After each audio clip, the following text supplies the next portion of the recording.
Chika stood by the fire, stirring a pot, when she heard her name. She will marry that Uzo, the quiet boy who lives near the bush path next weekend, her aunt said inside the house. He came to see me yesterday and asked for her hand in marriage. I said, yes. Chika's heart dropped, and she froze. Marry? Without even asking her? She was 21. Her parents died when she was 13, and she had been living with her aunt, Mama Felicia, ever since. Her aunt fed her, but always hit or shouted at her. She cooked, cleaned, and carried firewood every day. But now, she was being given away like a pot of yam. Chika had dreams. She wanted to learn tailoring and move to the city one day to sew clothes and make her own money. She wanted more from life than pounding yam and hearing insults. And Uzo? He was poor. He lived alone in a small mud hut by the bush path. No family, no friends, no farm, no land.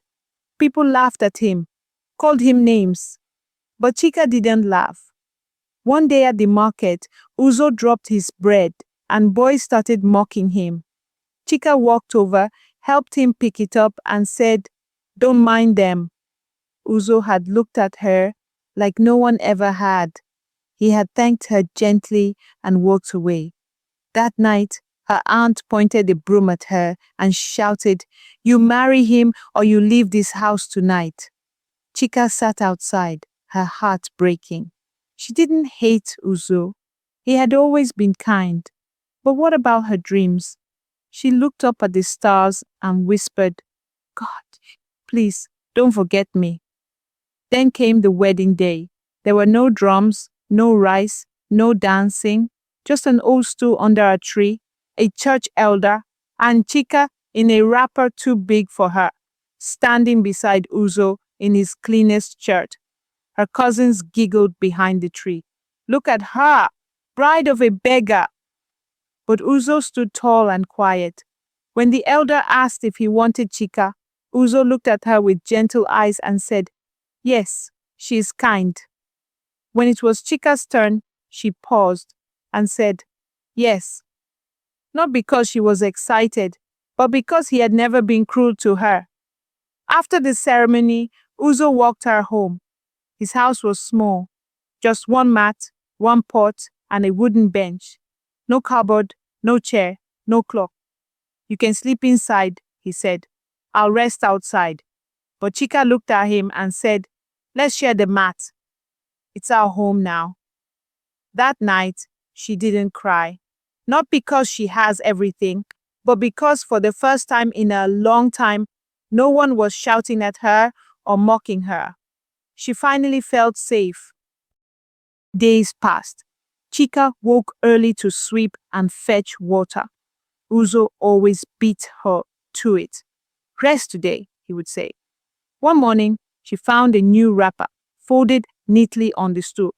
The next week, a small sewing kit appeared. Thread, needle, even a tape measure. "Where did you get this?" she asked. Uzo smiled. "You said you liked tailoring." I remembered. Her eyes filled with tears.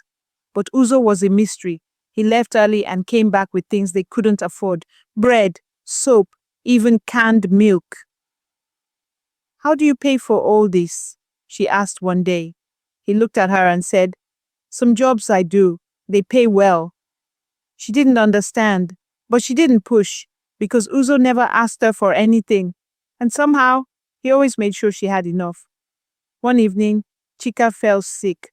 Her body was hot. She couldn't eat. Her legs felt weak. Uzo didn't sleep that night. He ran in the rain to buy medicine. He cooked pepper soup. He sat beside her, wiping her face with a wet cloth. He hummed softly, the only sound in the room. Chika got better after 2 days. "You stayed awake all night for me," she said. Uzo smiled. "You stayed at the stream with me when I twisted my foot. You tied it with your scarf. We help each other." Chika looked at him and knew something for sure.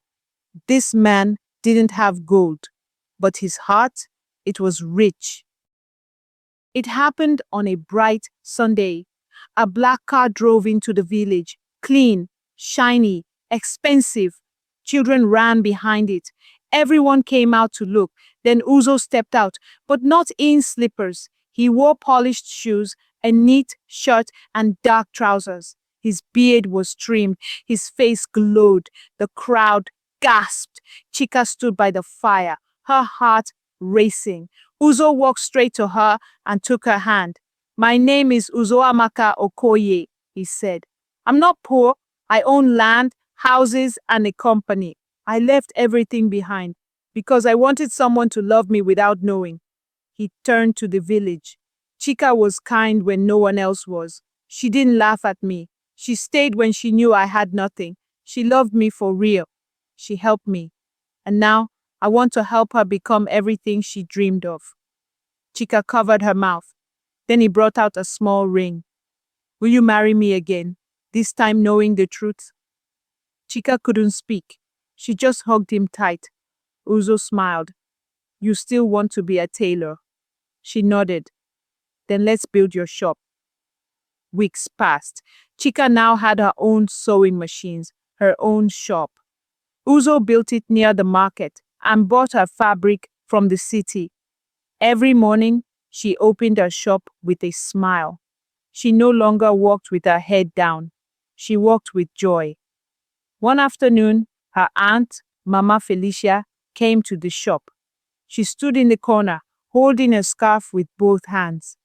"I was wrong," she said softly. "Please forgive me." Chika looked at her and said, "I already did," because her heart had grown. Like her dreams, she was no longer just the girl who was forced into marriage. She was the woman who had loved kindly and been loved back. Moral of the story: don't look down on anyone. You never know who they are.